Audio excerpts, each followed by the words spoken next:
സദസ്സിന് വന്ദനം. ബഹുമാനപ്പെട്ട അധ്യാപകരെ, എൻ്റെ പ്രിയപ്പെട്ട കൂട്ടുകാരെ, ഏവർക്കും എൻ്റെ സ്വാതന്ത്ര്യദിന ആശംസകൾ. ആഗസ്റ്റ് 15 ഇന്ത്യൻ സ്വാതന്ത്ര്യദിനം. അടിമത്തത്തിൻ്റെ കറുത്ത ദിനങ്ങൾ അവസാനിപ്പിച്ചുകൊണ്ട് ഭാരതം സ്വാതന്ത്ര്യത്തിൻ്റെ അമൃതം നുകർന്ന ദിനം. അത് ഓരോ ഇന്ത്യക്കാരൻ്റെയും അഭിമാനത്തിൻ്റെയും സന്തോഷത്തിൻ്റെ ദിനം. ഭാരതത്തെക്കുറിച്ച് ഓർക്കുമ്പോൾ തന്നെ നാം ദേശസ്നേഹത്താൽ ജ്വലിക്കണം. ഒരുപാട് പുണ്യാത്മാക്കളുടെ ജീവത്യാഗത്തിൻ്റെ ഫലമാണ് നാം നേടിയെടുത്ത സ്വാതന്ത്ര്യമെന്നത് നമുക്ക് മറക്കാതിരിക്കാം. രാഷ്ട്രപിതാവായ മഹാത്മാഗാന്ധിയുടെയും ജവഹർലാൽ നെഹ്റുവിൻ്റെയും നേതാജി സുഭാഷ് ചന്ദ്രബോസിൻ്റെയും ഓർമ്മകൾക്ക് മുമ്പിൽ നമുക്ക് പ്രണാമം അർപ്പിക്കാം. ഇന്ത്യ ഏറെ വളർന്നു.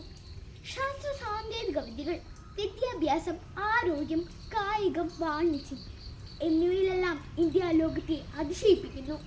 ഓപ്പറേഷൻ സിന്ദൂറും അവയ്ക്ക് നേതൃത്വം നൽകിയ പെൺപുലികളും, വനിതാ വിഭാഗം ഫിഡെ വേൾഡ് കപ്പ് ജേതാവ് ദിവ്യ ദേശ്മുഖും എല്ലാം അഭിമാന നിമിഷങ്ങൾ നമുക്ക് സമ്മാനിച്ചു. നമ്മുടെ നാട്ടിൽ കൊലപാതകങ്ങളും അഴിമതിയും സ്ത്രീധന മരണങ്ങളും തുടർക്കഥയാകുമ്പോൾ യാഥാർത്ഥ്യത്തിൽ നമുക്ക് സ്വാതന്ത്ര്യമില്ലാതാകുന്ന സാഹചര്യത്തിലേക്ക് നാം കടന്നു പോകുന്നുണ്ടോ എന്ന ചോദ്യം നമുക്ക് മുന്നിൽ ഉയരുകയാണ്. എന്തിനാണ് നമ്മൾ ഇക്കാലത്ത് സ്വാതന്ത്ര്യദിനം ആഘോഷിക്കുന്നത്?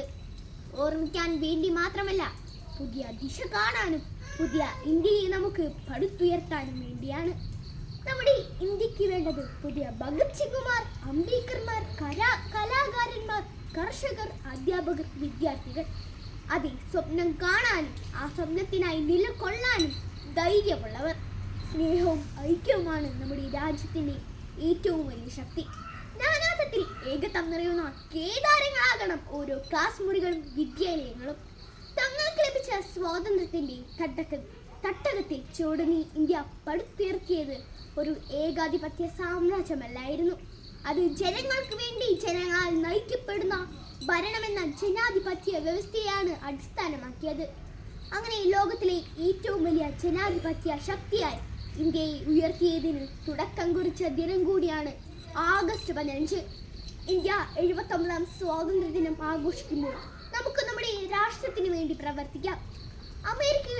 അമേരിക്കയുടെ മുൻ പ്രസിഡന്റായ ജോൺ എഫ് കെന്നഡി പറഞ്ഞതുപോലെ, രാഷ്ട്രം നിങ്ങൾക്ക് വേണ്ടി എന്തു ചെയ്തു എന്ന് ആലോചിക്കാതെ നിങ്ങൾക്ക് രാഷ്ട്രത്തിന് വേണ്ടി എന്തു ചെയ്യാൻ കഴിയുമെന്ന് ആലോചിക്കുക. ഇന്ത്യ നമ്മുടെ വികാരമാണ്, നമ്മുടെ ജന്മഭൂമിയാണ്, നമ്മുടെ അമ്മയാണ്. നമ്മുടെ രാഷ്ട്രത്തിന്റെ ഉന്നമനത്തിനായി, വളർച്ചയ്ക്കായി, ഐക്യത്തിനായി നമുക്കെല്ലാവർക്കും പരിശ്രമിക്കാം എന്ന ആഹ്വാനത്തോടെ നിർത്തുന്നു. നന്ദി. ജയ് ഹിന്ദ്.